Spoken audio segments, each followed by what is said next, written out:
The spoon slipped from my hand and hit the plate, sharp, metallic final. Every sound in the dining room stopped. My father's breath broke the silence. "Get out," he said, voice calm, almost kind. "You've disgraced us." The chandelier hummed above us, light trembling on the glass of water I hadn't touched. I stood the air thick with perfume and shame. No one looked at me, not even her. I walked toward the door, my footsteps echoing against marble. Behind me, the glass cracked softly, a thin line crawling across its surface. Years later, that crack would lead them straight back to me. When I was 12, my father, Thomas Bennett, told a reporter that talent skipped generations. He smiled as he said it, his arm around my younger sister Jenna, who had just won a school essay contest. I stood beside the camera lights holding the watercolor ribbon I'd earned that same week. No one asked about it. At home, my mother Valerie moved through rooms like a curator, fixing frames, straightening flowers, and reminding us that the Bennett name meant order. She'd say it the way people say prayers, measured certain, unquestioned. I learned early that love in our house came wrapped in quiet rules: stay composed, stay useful, stay unseen. Our home in Maple Bridge was old, with tall windows and cold floors that carried every sound. When guests came for dinner, I set the table while Jenna played piano in the next room. My father always called her our prodigy. He called me reliable. It sounded like praise until I realized it meant forgettable. The year I turned 16, I entered a local art contest. I spent nights painting in the attic, oil and turpentine clinging to my skin. On the day of the exhibit, I searched the crowd for my parents. They didn't come. That night when I got home with the small bronze medal, I found them dressed for a gala. "You understand," my mother said, adjusting her pearl earring. "The donors expect us." She didn't ask how I did. I placed the medal on the kitchen counter. It stayed there for months, collecting dust beside a bowl of lemons. Jenna had a way of glowing under attention. She didn't ask for it. It just followed her. Teachers adored her, my parents orbiting close behind. I became the person who remembered birthdays, checked the mail, covered for mistakes. When Jenna forgot to submit her college essay, I stayed up typing it for her. When she won the scholarship, she said, "We did it." I nodded. That winter, my father asked us each to paint something for the gallery foyer. Jenna painted Lily's precise commercial, exactly what he liked. I painted sunlight breaking through stained glass. When I brought it down, he didn't look up from his papers. "Too personal," he said. Valerie smiled faintly. "It's sweet," she added, the way people talk about children's drawings. The next morning, my painting was gone. Weeks later, I found it in the storage room, stacked behind crates labeled seasonal decor. I didn't cry. I just watched the dust settle over the glass frame. It glittered under the afternoon light like it was still trying to be seen. Years before the night they told me to leave, I already understood how absence worked in our family. It didn't start with shouting. It started with silence. Doors half closed, names left out, eyes sliding past me at the table. That was the day I learned my place in this family. The envelope arrived on a Wednesday, thin and cream-colored, smelling faintly of roses and dust. It was addressed to Ms. Sophia Bennett in handwriting I hadn't seen in 6 years, my mother Valerie's. I opened it at my desk in the Community Art Center, paint still wet on my fingers. Inside was a wedding invitation. Jenna, my younger sister, was getting married at Granville Hall. The printed words looked elegant, deliberate, and cold. My name had been typed near the bottom, then crossed out in blue ink. A faint indentation of a pen remained, as if someone had hesitated before erasing me completely. The classroom behind me hummed with children washing brushes, their laughter distant, unreal. I held the card until the edge pressed into my skin. For a second, I thought I imagined it, but there it was, my absence confirmed in ink. I walked to the window. Outside, late autumn light slid over the square, where the Bennett House of Art, my father Thomas's gallery, still stood like a monument to everything I'd lost. The same letters, the same spotless glass, as if nothing had ever broken. I remembered his voice the night he threw me out. "Get out! You've disgraced us." Sometimes, even after all these years, it still sounded near, like he was standing right behind me. That evening, when I tucked Noah, my 5-year-old son, into bed, He asked Mom, "Do I have grandparents?" His eyes were the same clear blue as Thomas's. I hesitated. "Yes," I said finally, "but they live very far away." He nodded, satisfied with an answer that didn't explain anything. Later, I sat at the kitchen table staring at the invitation again. The gold foil shimmered under the lamp, catching the light like it was mocking me. I could have torn it, burned it, thrown it away. But I didn't. I folded it once perfectly straight and slid it into the drawer beside unpaid bills and school forms. I smiled, then a small, hollow smile. It wasn't forgiveness. It was recognition. I had been erased before. This time I'd make sure it was recorded. I started waking before dawn again. The apartment was quiet except for the hum of the radiator and the occasional crack of the old pipes. The air smelled faintly of paint thinner and coffee grounds. I liked that smell. It meant the day hadn't touched us yet. While Noah, my son, still slept, I cleared the table and laid out everything that held our life together: envelopes, receipts, old payments, lesson plans, and a half-empty sketchbook. The paper edges curled, slightly stained with color from years of use. I opened a clean page and wrote 3 words across the top: "Keep close, quiet." Every morning after that began the same way. I brewed coffee, answered art class emails, paid whatever bill I could afford that week, then walked Noah to the community center 2 blocks away. He carried his small sketch pad in his backpack like it was a secret weapon. We'd crossed the square together past the Bennett House of Art, where my father's name still gleamed in gold across the stone. I used to look away. Now I made myself stare straight at it until the traffic light changed. Back home I worked. Not loudly, never loudly. I taught online art workshops, organized supplies for the children's classes, and began sorting through the old records that still tied me to my family. Every transaction, every payment, every old scholarship receipt I'd kept since high school. Proof of how I'd survived without them. At night, I added to a file on my laptop labeled Foundations. It wasn't revenge. It was documentation, each line a quiet correction to the story they'd written about me. Hospital invoices from Noah's birth, rental agreements, tax statements, a digital trail of endurance. When I finished, I'd sit back and listen to the hum of the refrigerator, the soft breathing from the bedroom. Those sounds meant I had rebuilt my life from zero, and no one could erase it again. Sometimes, between lessons, I'd walk past the local art cafe that had offered to display my work. The owner, Patrick Hale, a local art critic who'd once reviewed my high school exhibit without knowing who I was, smiled as he hung my paintings on the wall. "You capture quiet," he said. I didn't answer. I just nodded because he was right. Quiet had kept me alive. The weeks before Jenna's wedding passed in small, deliberate motions. I bought Noah a new jacket for winter, replaced a broken chair, and painted late into the night. One piece kept returning to me, a revision of an old work I'd called Light Through Window, the same one my father once hid in storage. I painted it again this time with stronger color, warmer light, no shadows left unfinished. The day I finished, a letter arrived. Not an invitation this time, but a plain envelope addressed in my father's handwriting. Inside was a check and a single sentence: "If you're willing, I'd like to see you again." His signature below it trembled just slightly. I sat at the kitchen table, tracing the ink with my thumb. The money didn't move me. The sentence did not, because I believed it, but because it meant he'd finally written my name again. That night, I didn't tell Noah. I folded the letter, slid it into my Foundations folder, and kept working. I didn't plan revenge. I planned structure, a map.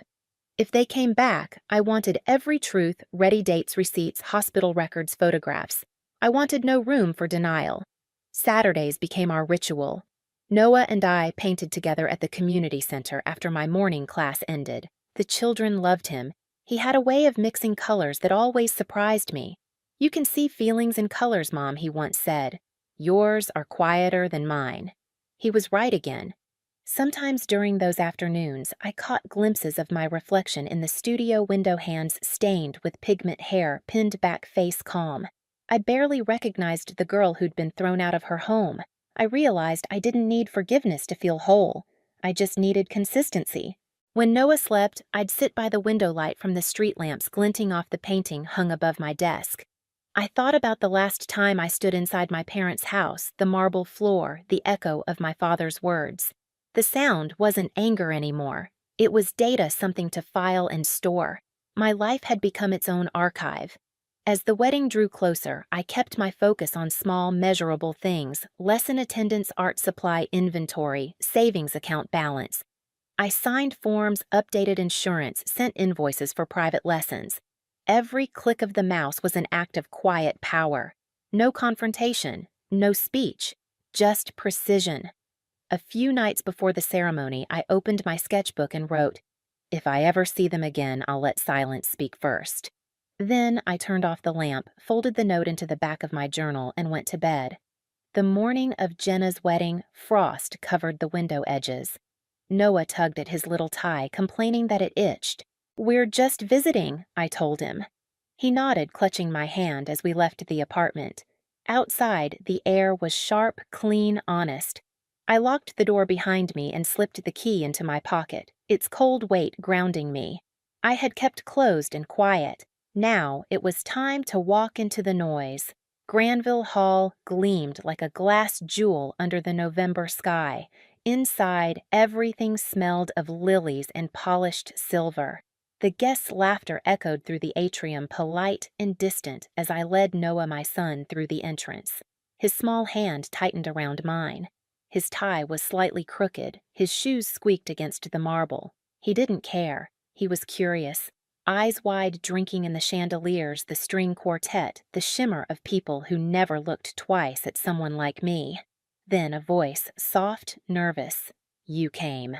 Jenna, my younger sister, stood near the stairs in her white gown bouquet, trembling just slightly. She looked exactly how I remembered, delicate, adored, untouched by consequence. "I didn't think you would. I almost didn't," I said. My voice came out even. She smiled, half relieved, half afraid. "They're here," she whispered.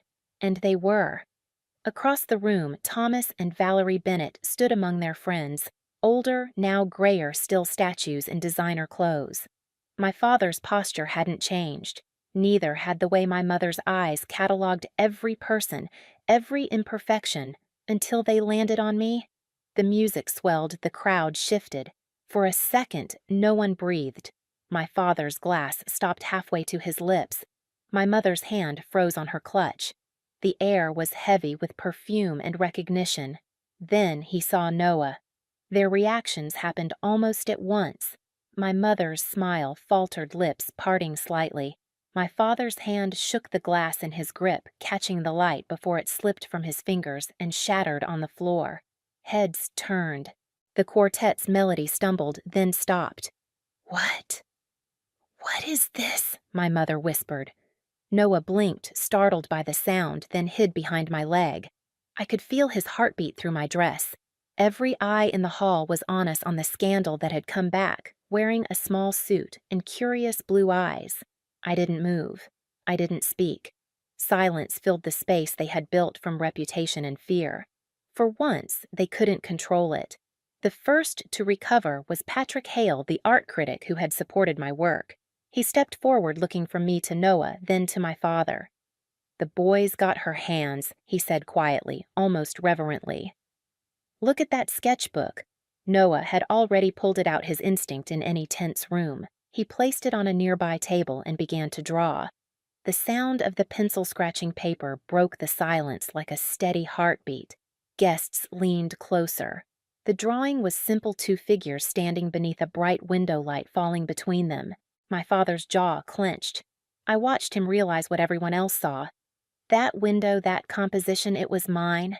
The same image I'd painted years ago, the one he'd buried in a storage room. "He has her gift," Patrick said softly. "A Bennett after all." The crowd murmured. Somewhere behind us, glasses clinked again, faintly nervous. The orchestra hesitated, unsure whether to resume. My father finally spoke, voice lower now.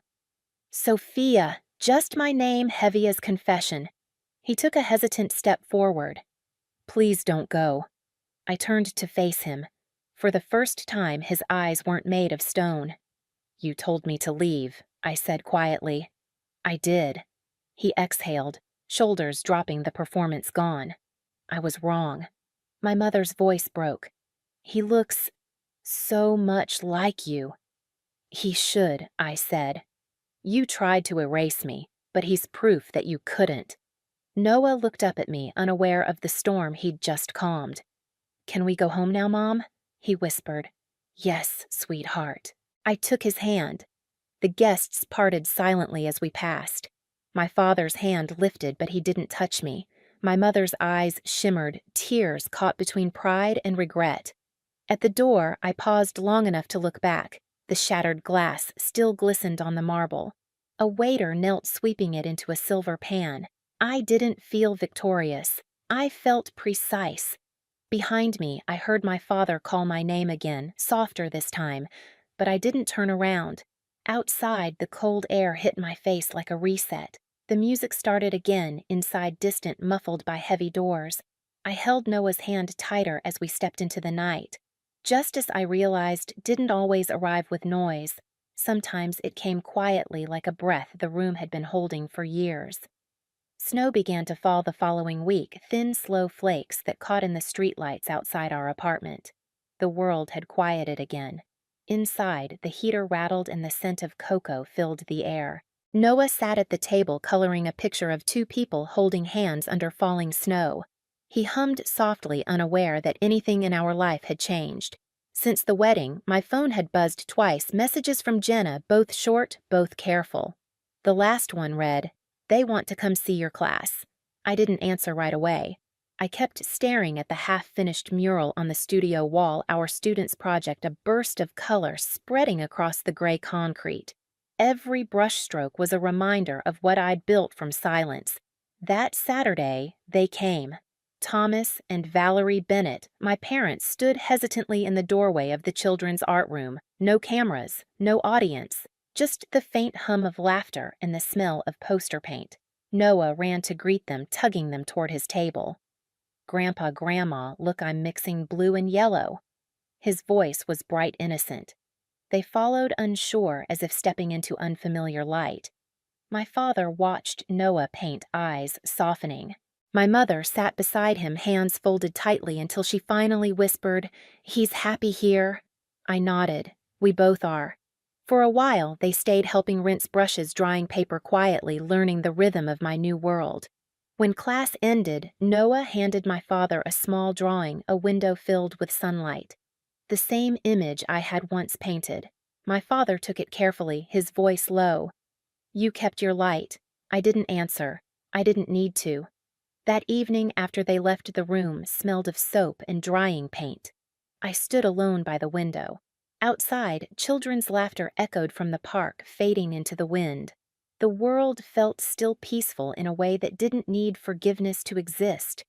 I turned off the lights one by one, leaving only the faint glow of the mural against the wall.